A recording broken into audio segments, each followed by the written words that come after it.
going to be all about whether SKT builds a team comp around Twitch, because when Sneaky got caught on Twitch in Game 1, he had no one to really guard him, and it was very much an unprotected team comp, which is why with that Lulu pick right away from Fnatic, it will give, kind of take away protection from SKT, because they won't be able to have that mid lane Lulu if they wanted it. Yeah, and of course, Cyanide on the Kha'Zix, it's kind of his #1 champion right now. It's the champion that he has been running for Fnatic probably, I would say, like 80–90% of the time over the last probably 20 games. It fits right in with their play style, and he's also been able to pick up a lot of early kills on Kha'Zix, which honestly would be better served as assists, because Cyanide has never been one to really hard carry the games, but it's still an incredibly confident and strong champion for him.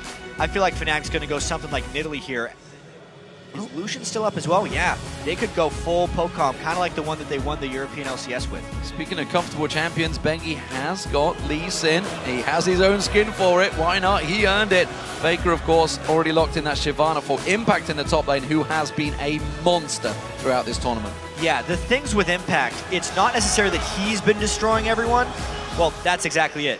He is destroying the enemy top laner. I didn't mean to say it's not like he's going off. He's keeping the other people down, more so than I've really seen from him in his career.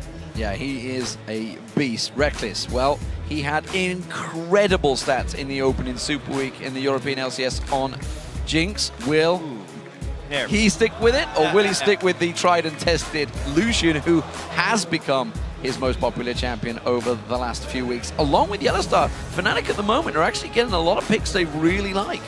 They're looking a lot like a Cloud9 team composition before the final pick, because that's really when it's going to sell it. Peke's not one to play Lulu often. And Soaz has played a lot of Trundle, you know. It's a bold. I just have to mention this Yasuo, because it's almost like SKT is predicting an Italy pick. So, Fnatic had some serious problems against Yasuo. Invictus Gaming ran it at Katowice. They could not deal with the crazy aggression that came out. We've not really seen it in Europe. Some strong Yasuo players. So Kautar's the only one really that plays it. We'll see how Faker runs this. The thing is, with Fnatic, they've played so much Nidalee, and that's what teams pick Yasuo into normally. But this is the Kayle pick. Here's the thing. Right when Yasuo released, he does not block the auto attacks from Kayle. He blocks all the other ranged champions' auto attacks, but not Kayle, because it is not a projectile, so it will go through the wind wall. Even though Kayle's been nerfed down, that is a great pick against Yasuo. But this also answers the question. Soaz and Shy were having this discussion. Who's the best top lane? Lulu, Shyvana, Lulu, Shyvana, Lulu, Shyvana. We're going to see them together. Whether they're actually going to face each other at any point is a matter we'll have to find out in the game. But Fnatic honestly have got a team comp that they enjoy, and I feel SK Telecom have as well. Yes, I absolutely agree. The Zyra from Pumandu is a little bit of a throwback. Yes, he did play it again in the group stage, but that was mainly to use the skin. This is serious. There's no way that SKT is going to be taking this match lightly or as a fan service. Absolutely. They're taking this to win. This is all about representing Korea. You heard it there. They was talking about how they are basically coming to this tournament, not only representing SK Telecom T1, they're representing the whole of South Korea, and they absolutely want to win. So, the match is about to get underway. We're going to head over to Twitter and tell us which mid laner's play style generates more big plays. Pretty sure you know which way this one's going to go. Hashtag Faker or hashtag Peke. Don't forget, Peke has some of those big, crazy backdoor moments. Send your tweets to @LOL Esports, and this could be a crazy game. It's going to be all about whether Peke can play with a lot of confidence against Faker, or whether he's giving him a little bit too much respect. Even though Fnatic is an absolutely monstrous underdog, no one would be surprised if they lost this game. But if we think back to the group stage, even though Fnatic did go 1-3, every single one of their games were winnable at some point. Yeah, absolutely. I mean, the Baron, that was the difference. Cyanide stepped out of line just a little bit. He went to clear the ward instead of staying back to clear that Baron. Could have turned the game, could have turned the competition on its head, but it wasn't to be. We'll see if it is this time, ladies and gentlemen. The semifinals is getting underway. SK Telecom as the blue team up against, well, you can hear it, it's Fnatic as the red team. Right off the bat, I have to wonder if we're going to see standard lanes or if we're going to see a very roam-focused game. It's actually kind of funny. When Fnatic plays to their European LCS championship level, they're pretty low-kill games. They do not like to engage the other team. They like to just run all around them, never have true fights. And this is a very much their type of team comp. No real tank. They have a lot of support for Cyanide, but he's actually free to build damage. It is a very difficult strategy to pull off, which is why you actually see them in position to win a lot of games, but then they just make some type of misplay and end up losing. I think Soaz is going to try and bait Impact a little bit closer. You can see Yellow Star hanging in that bush. Not going to happen, no, not falling for it. They're happy to just go in, get that deep ward placement. They have actually warded out not that deep. No. In all essence, they are just going to go straight for the full invade. So this is actually a reverso because they're in the blue jungle. Cyanide is going to have to solo this blue. It's going to be a tricky one for him. You can see him down that bottom lane, but it would be an even trade if they can make it count. Yeah, I really wonder if Cyanide would have the gall to go into that jungle pretty much blind. He doesn't know where anyone could be, and that's actually what teams with Zyra generally do early game, is wait for someone to invade, because it allows someone to walk into the grasping roots if they decide to check. I think Cyanide is just playing defense and is going to be looking for a standard jungle start. He actually is a little bit late to his buff, and delayed invade from Fnatic. Late invade comes in, Dark Binding lands on Impact. They didn't actually notice it because he was in there, but Bengi is forced to flash away. Impact caught out with the Glitterlance. Is there enough damage coming through? I'm not too sure. One more Glitterlance will come through, but they're going to force them away from the blue. Even so, this is absolutely huge. There's actually another contestant going on the other side. Fnatic steals one blue and secures the other. Wow, great start by Fnatic straight away. It does mean, of course, we're going to have some lane swaps coming in as expected. Peke and Faker in this mid lane. This one will be an interesting one because if they do go with the 4-0, if they do go with some sort of stacking system, Faker versus Peke, it's going to be all or nothing between the two because Faker's going to have the confidence to know there's no jungler coming towards him. Yeah. He can just go all on Peke. And also, there's not going to be too many ganks coming in that early because of all the time that got spent during the jungle invades. But this is very heavy counter jungling going on for Fnatic. SKT actually took 2 Cloud9 buffs at the start of the game, going 3 for 1. And this is Fnatic giving SKT a taste of their own medicine, actually. Well, Soaz hasn't backed away. He has got that blue buff, remember. He's going to put damage back down on Impact. He wants to keep Impact around as long as possible because the longer Impact stays, the better Soaz is. It means he's going to try and keep him low on levels. Reckless is freezing the lane. He's not really, well, he's not freezing it, it's just not going to push heavily. He's not fast pushing in towards there, which actually SK Telecom are doing down the bottom, I feel. We're seeing much more starts like this in the All-Star here, where it's not the 4-man stack, but instead it's a more denial-focused of lane swapping. They're really just getting secured farm for their 80 carries. They're only taking 1 turret, and it's more about jungler denial and mid-lane isolation than it is about fast pushing. Oh, Peke goes aggressive. Faker turns it round, but he had a big stack of minions hitting him in the back, which actually laid down a lot of that damage, and Peke using that exhaust early on, though. That could actually be pretty big. He's going to need that exhaust if anything comes at him, especially a Bengi jungle gank. That's one of the big reasons that Yasuo was so popular in these heavy lane swaps places, because he's able to use his dashes offensively in lane, bait summoner spells, and have no force of, retaliation from the other team.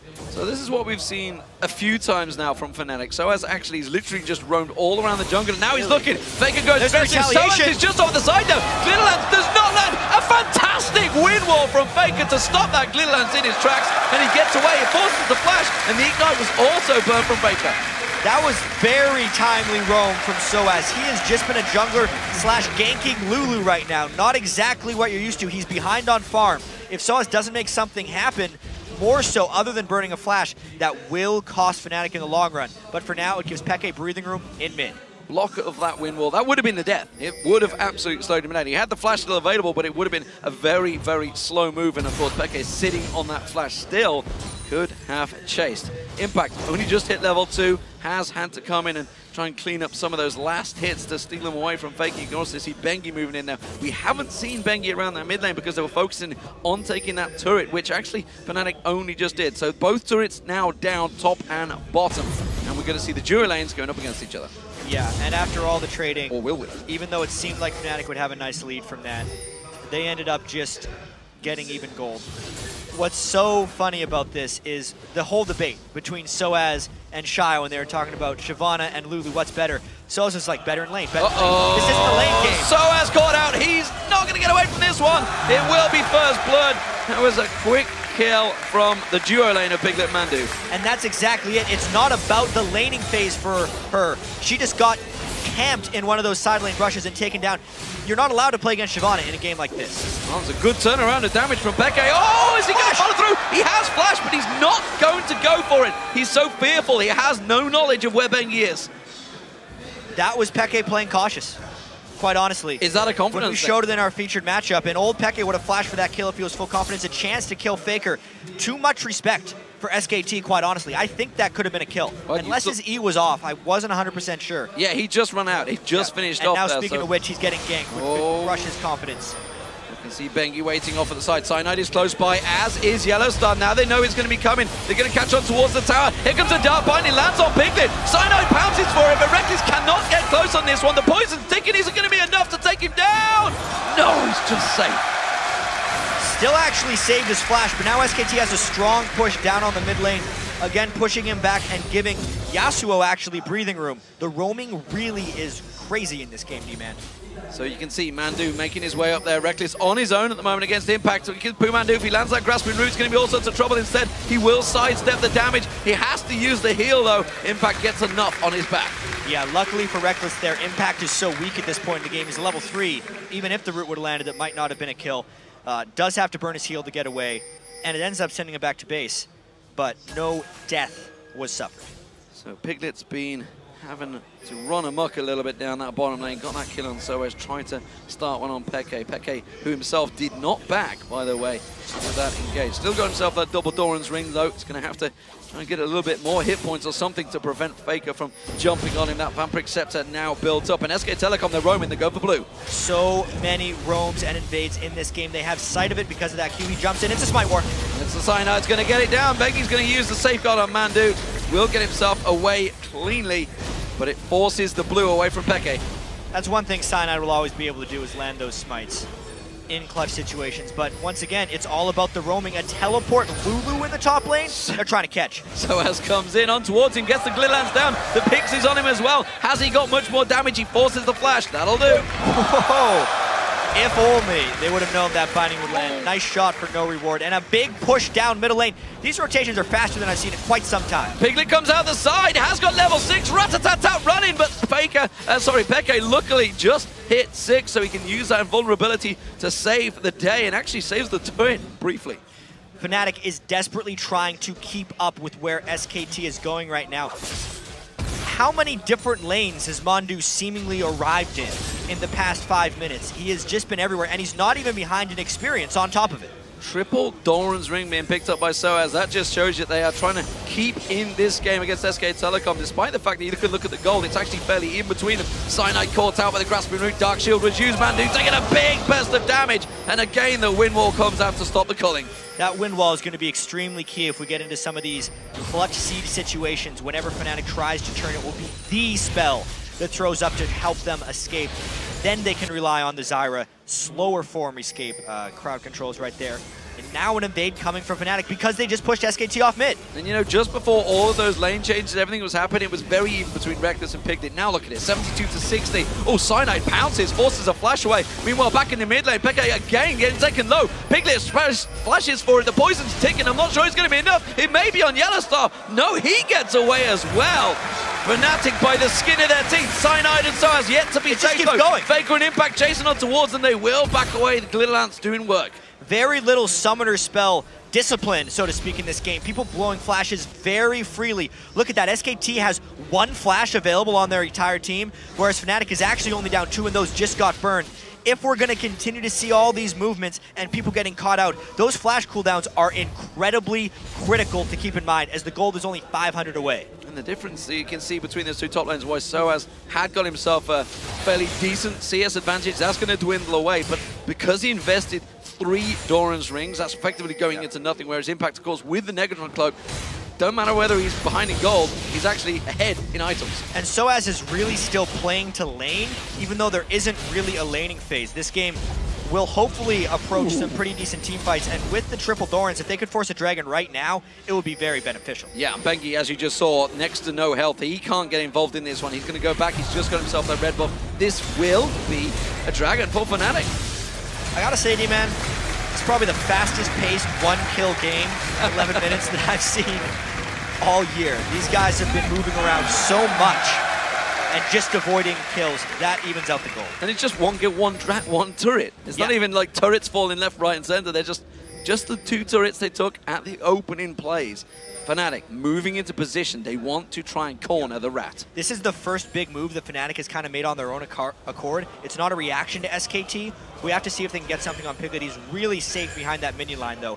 Unless he roams just out. Yellowstar wants him to, or they might just go before the minions. Can even get a binding down. Pumandu's going to join him back on their side. Now it's going for it. Stealth up, goes in, gets the damage down on towards him. Piglet's actually taking the path, which is going to put him in danger. They pounce on towards him. They can't see where he's going to go. Mandu's going to be the focus target instead. They're going to switch around towards him. The exhaust goes down. They should have enough damage. Teleport coming in. They don't know. Yellowstar's in trouble. He has to try and get out of it. Teleport was cancelled, but Cynide's caught out. Bengi's going to come around. He's going to surely get the kill. Knocks him away. Faker manages to follow through with his ult. He takes him down. While Piglet took down Yellowstar. Reckless is in all sorts of trouble. Now you can see the wind wall going down. Intervention comes out from Peke. Peke can't do anything. This is in danger of falling to a 4-for-1 situation, and it is. SK Telecom turned the game on its head. A triple kill for Piglet. Everything going in the way of SKT in that bottom lane fight, but what about the top one? Saz needs to close this down. Trying to chase on towards him, but he has that burnout running. He has the Dragon Descent. He should be safe for now. To get back to that other fight, 4 kills going to Piglet is disaster. As far as Fnatic is concerned, he is the stealth bomber, so to speak, when he gets his build going with the Blade of the Rune King. Let's take another look at this one, though, how he barely escapes this. This is why Fnatic wanted to wait for the binding, because going without the binding means Piglet could walk away and get that off. But we don't have time for replays. This game is too fast. So as tries to turn it around, he tries to take something out of nothing here. The Ignite running, though, is not going to save his life, and Impact gets himself in there. Pumandu actually picks up the kill, though. Another step behind for Fnatic, and that makes it 6-1 at this point. You know, one thing always said in traditional sports is the best way to beat a home opponent is to silence the crowd early, and listen right now, this is a much quieter crowd. We're only 12, 13 minutes into this game. It's already 6-1 to SK Telecom. They have started out so well. This could be dangerous situation for Fnatic in this best of 3. I mean, this is really what everyone on Fnatic, and probably everyone here, feared, is that SKT would come out so quickly and stop Fnatic before they even had their chance to win. In all 4 of Fnatic's games in the group stage, as we mentioned, they had a chance to win the game at some point. They were up on OMG. They were even with Cloud9 for almost all of it. The SKT game, mind you, because they had the SKT skins and they gave Pekka Kassadin, they had that Baron play that very well could have won them the game if executed properly, and of course they beat TPA. They haven't had an opportunity in this game because SKT has been so fast, roamed around so well, and really just beaten Fnatic to almost every punch. You know, we're focusing on how much they've invested in those Doran's rings. The Doran's items have obviously never progressed into anything. SK Telecom never went down that path. They only ever had 1 Doran's blade a piece, and they've all continued to invest in items. Now that they're ahead in the game, that is giving them an even bigger advantage than that 2,000 gold shows. Yeah, you're absolutely right. With the early game Doran choices not really panning out early for Fnatic, the ganks don't stop either. There's a Lee Sin on the hunt. Oh, Bengi's going to come into the side, as you say. Impact is already on him, so has to use that wild growth, but is it going to be enough? Glitzerlance lands on Bengi, dodges out of the Sonic Wave. It may just be enough. You can see Impact, his Dragon Descent's going to run out in a moment. He's safe to the turret. He should be able to get away, but Peke's in trouble. Faker comes around. Windwall actually used to stop him, slowing him down. Uses the intervention. Cyanide comes around the side, but it was a quick and easy kill for Piglet. 5-0 rat. Fed Twitch right there, and even with the intervention, you just can't get away fast enough. He's just going to keep shooting you. If you get a bit out of range, he pops his ultimate, continues to shoot you. This SKT team came to play today. And with everybody basically melee damage, AD damage, those turrets will go down so much faster this early on. 15 minutes into the game, that mid turret already down. Yeah, normally a team without Twitch doesn't have good sieging power. It's fine if you kill everybody first, then you can take down turrets just fine. That's for sure. Soaz now in trouble. 3-man gank team coming towards him. Make that a 4 because they backed off at the side. Grasping Root does not land. He's dodging just about everything he can. He's going to try and turn this on towards Bengi. Can he get the kill? Not in time. And that's another kill for Piglet. As far as kill distribution goes, this could honestly not be any better for SKT. Not only are they up 4,000 gold, but it's the Twitch that they need when he comes out of stealth at this point, because everyone on Fnatic is also very far behind. They're just straight up dead. I wonder if Peke is going to try and create something here. Cyanide's just off at the side. Fu Mandu's going to be the focus target. A squishy support is exactly what you need to try and get yourself back in there. They're going to try and double it up there. You can see Stranglethorns going down. Cyanide will take that kill because, well, simply put, Peke doesn't have much damage yet. Kale takes a really long time to scale up. It's pretty good in the laning phase if it's isolated and lasts a long time, which it just simply hasn't in this game. Fnatic has got no room to breathe. Being next to no laning phase, that's the big issue. And, you know, we talked about it at the World Finals. Oh my word, doesn't need any help on this ult. He goes in himself 2v1, and he may well get the kill. Soaz is going to go down. Reckless doesn't want to get involved. Dark Binding does not land, and Faker gets himself a Soaz. Yeah, Faker is also in a scary place right now. Static Shift Berserker Greaves completed and farming up a storm. I really feel like this game is very quickly getting out of hand, and the thing that actually surprises me the most about this is in the group stage, the one lane of SKT that wasn't really performing was Piglet and Mondu. Faker was doing fantastic, Impact was shutting down enemy top laners, and Bengi had looked better than he had in a while. But it was actually the Twitch that did. We're taking another look at this one just to see getting the knock-up into double knock-up by Faker there to put both people in an unsafe position and then immediately going to the guy who didn't get the shield was a smart choice by Faker right there. You got to think back to when Peke could have pulled the trigger early on in this game. These confidence issues, how much they may well lead into the situation. And, you know, looking at OMG's match against SK Telecom, they were not showing that respect to SK Telecom. They were not scared. And you only need to listen to all of the interviews. Everybody, you know, basically giving so much praise to SK Telecom. Yes, they are. They were a fantastic team. At the moment, they were technically in a slump, and you should, as a pro player, go into these teams confident in your own abilities and not be fearful of what you're up against. You really have to just play as if you are the best. You always see a lot of times in sports, the really arrogant players are often the best ones, because even if they're outclassed, they don't feel like they're outclassed. And that can often just allow them to perform much better, especially on big stages. We just saw the Cloud9 versus OMG game, and yes, Cloud9 did amazing in the group stage, and it was ridiculous that they were able to go 3-1 and even make it to the semifinals without high. But in that last game, it really felt like their nerves got to them. We saw way more missed skill shots than we've pretty much ever seen from those guys, and they looked sloppy.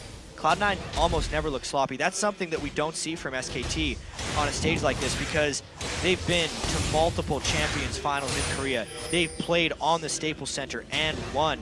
And since they've already slumped, they're on their way back up. They're just so confident right now. So as Wild Growth used just about saving his life, they're actually thinking of going back in for this red buff, and that's not worth a flash. It hit the small red. Oh, wow. Oh, Yellowstar, they're trying everything now. They want to get themselves a kill on Faker, but it's not to be. Intervention goes down, but Faker's just going to run amok through this team, and in comes Rats once again. It's another double kill for Piglet. That just kind of adds insult to injury right there. Not only do you flash to hit a small lizard at the red buff camp, you get 3 kills in front of Baron. We got to take another look at this one. Unfortunately, Faker left that little guy up. I honestly feel like he almost did that intentionally. No Yellowstar was waiting for him. And then he goes just far enough to pull everyone else into the SKT team. Zyra plus Twitch. It is a corridor of pain right there for Fnatic. After that fight, the Baron went down as well. SKT absolutely dominated. Yeah, game over, I feel, in this first matchup. 2-0-6 Faker, 8-0-1 Piglet. It is really a show of force, I think it's what you'd say in America, is how you tend to go into these situations, and SK Telecom are really showing how strong they are. We talked about how they'd come into this matchup super serious, and I think it's showing right now. This is a dominant performance by the world champions. Yeah, they always show up to these global events on a mission, and it's a very difficult situation for Fnatic to be in, obviously. Playing in front of their home crowd, even though it does support them, is a lot of pressure for these guys. And even though Fnatic, we were talking about this earlier, even though Fnatic won the spring split of the LCS, it was one of their least convincing LCS victories that we've seen, because they had such a substantial slump in the middle of the season, and even though Fnatic did come together in the finals, it kind of seemed a little bit like they just stumbled upon the right champions. They picked a really nice poke and heal composition that other teams weren't ready for and could kind of just individually roam around, throw spears, never fight the other team. That worked for a little bit, but it's definitely not working against SKT or the other teams on the world stage. And it's a worrying sign that is developing, honestly, for the European scene, as well as maybe in the North American scene. Right now, though, the European scene definitely seems to be in a little bit of a slump with nobody really making clear goals, nobody making clear strides in that league, and the fact that Fnatic are 3 times split champions. Whoa. Piglet almost caught out. That would have been a handsome trophy maybe for Cyanide if he could have collected it, but an 8-0-1 Twitch absolutely would be worth the gold. And he's doing that Ghostblade Blade of the Rune King build that we saw in the previous set from OMG. This is what Twitches often do when they get really far ahead, because even though it's not the most spectacular late game scaling build, it really guarantees that any solo person from the other team, oh, real unlucky not getting that one down, any solo person from the other team is starved of farm, or they're just doing it completely unsafely. He'll open up Ghostblade, Blade of the Rune King, and since they'll mainly be squishy targets trying to farm, he'll just instantly kill. And this really is showing, you know, obviously it stems from that triple kill down the bottom that Piglet picked up. That was really the big point. Which was honestly a pretty close fight. It was a very close fight, but again, as we saw at the Worlds, SK Telecom read the situations. Fnatic were setting up that kill a long time ago. They were in the bush. So a sidestep in the Dragon Descent, using that wild growth. He may get out of this one. He's a slippery sucker, but the slow comes in from Piglet. Has to force that flash away. But what I was going back to was the fact that they always read these situations. And this telegraphs right back to, I would say, you know, MLG New York. When we were there in the arena, this was the first time Korean teams burst on the scene against North American teams. And just back then, all the way back then, when I was actually there with Monte Cristo and we were talking about how they were predicting what was coming beforehand, reading the situation and getting that one step ahead, and it still is persisting. Yeah. What we saw the start of this game was ridiculously fast, and Fnatic just hasn't been able to keep up long term. Bengi, though, does go a little bit deep, gets out with his life. He did it yesterday. It almost worked this time around.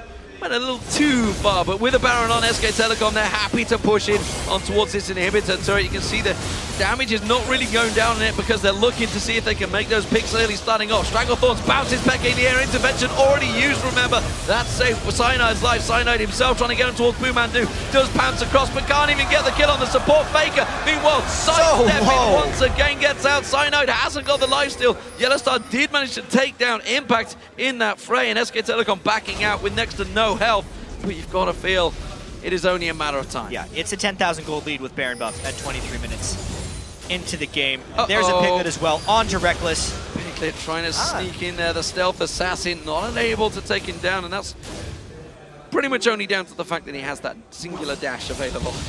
Yeah. Oh, cheeky, not going to be enough though.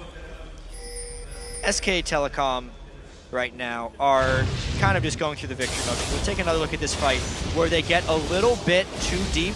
Unfortunately, Mondu has the turret on him, also a Kha'Zix, so when he flashes away, the team really gets split up. They wanted to execute a full dive, but unfortunately the Zyra got isolated and they wanted to prevent that from happening, so then they got trapped in between the turret, and that's the main reason Impact went down. Not a huge loss though overall for SKT.